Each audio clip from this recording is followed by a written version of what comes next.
Hello and welcome to Module 5. We've arrived at my favorite part of the class, setting up your tools and running a test campaign. Here we go.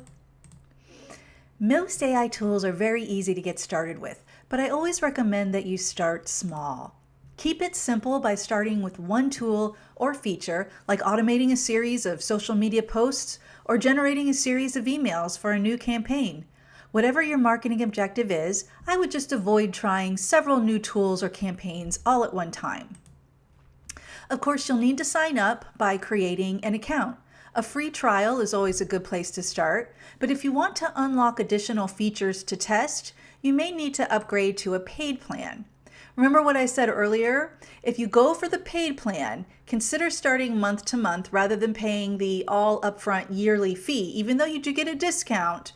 But with the monthly plan, you actually have the option to cancel if you need to. Let's just say it's not always love at first sight, and you may not want to marry the very first tool you try. Next up, start learning. If you're like me, I love jumping in and just starting a new tool without watching any videos or demos. Without a doubt, I always end up going back and watching a tutorial anyway. So if you recall, I gave you some examples earlier of tools with really good educational resources like tutorials, webinars, courses.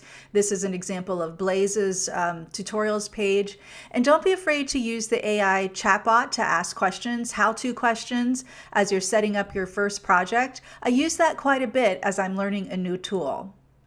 Next, you may need to integrate or connect the tool with your social media accounts, your email lists, or your website platforms, depending on what you're doing. For example, to connect your Facebook account to a social media management tool, you would simply find it on their integrations page. Click on Facebook, click Connect, as I've shown here. Oftentimes the instructions will be right there on the website, or again, an AI chat can help you with the process, but it's usually pretty simple and seamless. Finally, you're going to upload any existing content or brand assets like your logo, brand voice, color palette. The tool that you're using will actually, it will ask you for this. For example, I've mentioned SocialBee earlier. Its AI planning feature asks you several questions, as you can see here, about company, branding, brand tone, your project. Most importantly, however, it will ask you to identify your target customers. I can't emphasize how important it is to define your target audience for the AI application in any and every tool that you use and any and every marketing prompt that you write, so that it can generate compelling content for your specific audience. We're going to look at this in more detail in Module 7 when we discuss best practices for prompting. But I love this right here that they actually put in their form. I circled it here in red. It says, "Don't hold back. Detailed answers lead to better results."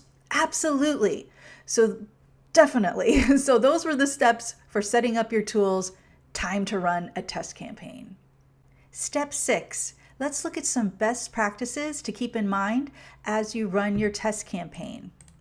Think of this as your beta run, a low-risk, low-cost way to test how AI performs for your specific content needs. Choose 3 to 5 pieces of content like social media posts or an email campaign. Keep it targeted by using the same prompt structure, tone, and brand voice that you plan to use at scale. We'll discuss best practices for writing prompts in Module 7. When you're ready to do more with your AI marketing, consider generating different variations of your content, like shown here. One of the many advantages of using AI is that it allows you to generate multiple variations of content very quickly.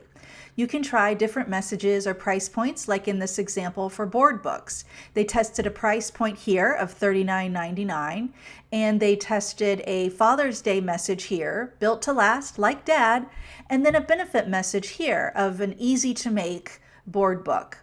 You can see if one message outperforms another. You can also test out different images if they wanted to change this image here as well. Next, you'll want to review and revise the AI content to ensure authenticity, accuracy, and brand consistency.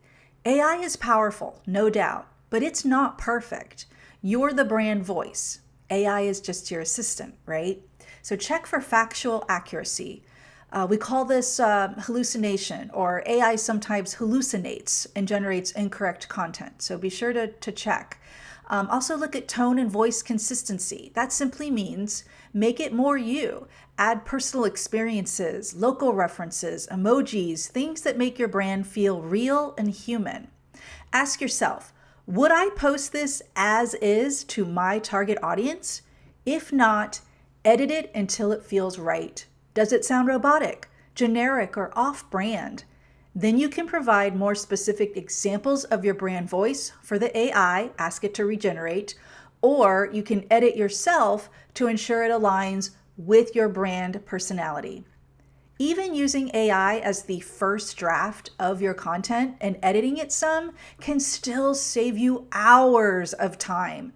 Try not to think of it as an all or nothing. It's a blended effort of AI getting that first draft started with your instructions, and then you polishing the content and adding that all-important human perspective and experience.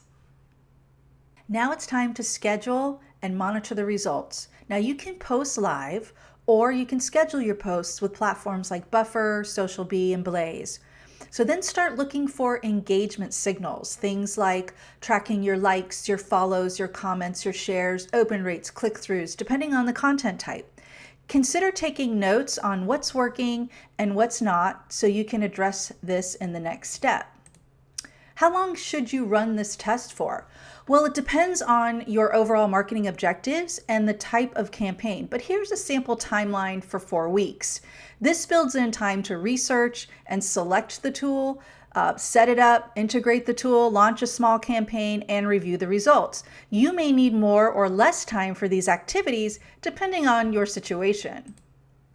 And for help with these steps, you can refer to page 14 in the workbook. The first activity will guide you through creating a simple implementation plan for one AI tool or multiple if that's what you choose. The second activity asks you to track any issues or problems that need to be addressed during the evaluation phase. For example, are you getting low engagement rates on the social media posts or low conversion on the emails? All right, on to step 7.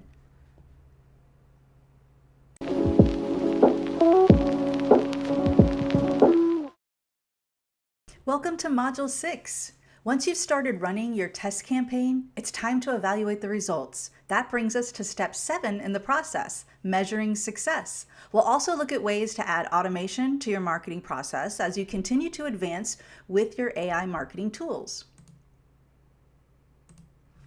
You can use many of the same metrics to measure results with an AI campaign as you would with a traditional marketing campaign, such as website traffic, engagement, conversion rates. Let's take a look at some of the more common metrics. When using AI for content, such as blog writing, social media posts, or email copy, some of the things you can measure include time on page. This indicates if content generated by AI is actually being read by your audience. You can look at engagement rate, likes, shares, comments, follows, click-through rates for social media. How many readers take a specific action? Do they subscribe, download, make a purchase? This would be your conversion rate. High bounce rates may signal poor content relevancy. In other words, not connecting with your audience. How about email?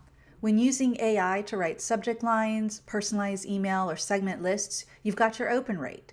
Measures how effective your subject line is. Does it entice people to open it? Your click-through rate, and that shows your content is working or it needs to be revised. Your unsubscribe rate, that helps evaluate if the personalization is effective or perhaps too intrusive, not seen as valuable with the audience. And you can even go as far as tracking the revenue per email, which are actual sales linked to particular campaigns or individual emails. And for lead generation, of course, you'll look at total number of leads.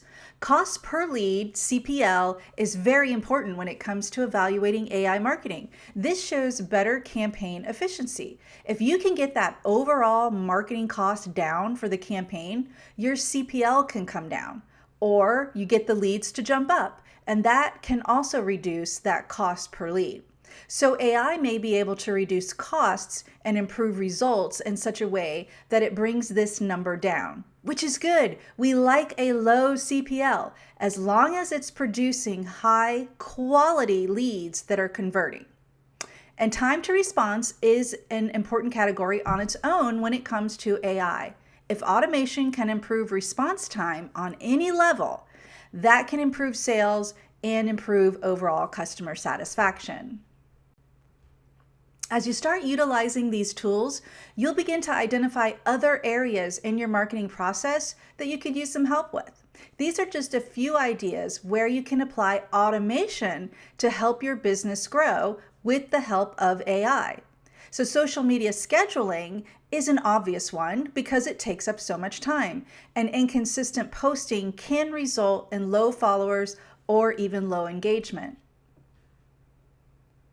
AI tools such as ChatGPT and Canva can help you generate a lead magnet, such as an ebook or a guide. And then your email platform, as shown here, this one example is GetResponse. Your email platform can be set up automatically to send it when someone requests it from your website, which can then trigger a series of welcome emails and offers. And then AI email generators can help you create and set up this series of emails. You can also automate an email newsletter by connecting your blog or your social feed to an AI email platform like this one. This is also GetResponse, but there's many of them. As shown here, you can use, again, ChatGPT to summarize content and automatically turn it into a weekly email. Another area I'm seeing a lot of growth is with automated appointment scheduling. This is especially useful for coaches and consultants who need to book virtual client sessions. This one has a free plan to start with, and it automates all the steps before, during, and after an event. Another area to consider automating is with an AI customer service chatbot. This works well for online stores especially that may need to answer customer questions for chat and social media.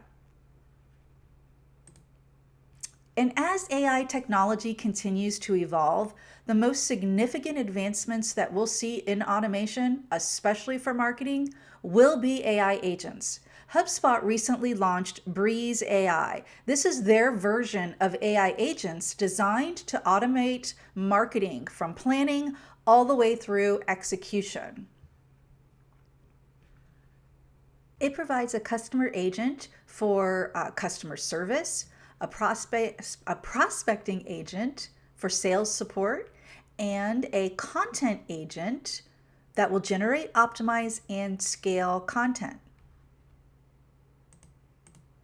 Right now, pricing is a bit high for smaller and solo businesses. For example, the customer agent alone is $45 per month at the time of this recording, and that's on top of the professional or enterprise plan. But I point this out to you because it's an important area to watch. As the AI agent technology progresses, the pricing may come down as well. In the future, we'll all be managing AI agents to some degree for our marketing campaigns. So this brings us to the last activity in the workbook, which is to set some priorities for the next phase of implementation. So try to establish a consistent monthly review schedule for your AI campaigns so that you can adjust as needed. And think about what you might want to try next, like some of the automation projects I just mentioned. Setting up just one could make a huge difference in the time you save each week moving forward. So that's it for Module 6. Our next module focuses on the best practices for writing more effective marketing prompts so you can get better results from your new AI tools. See you in Module 7.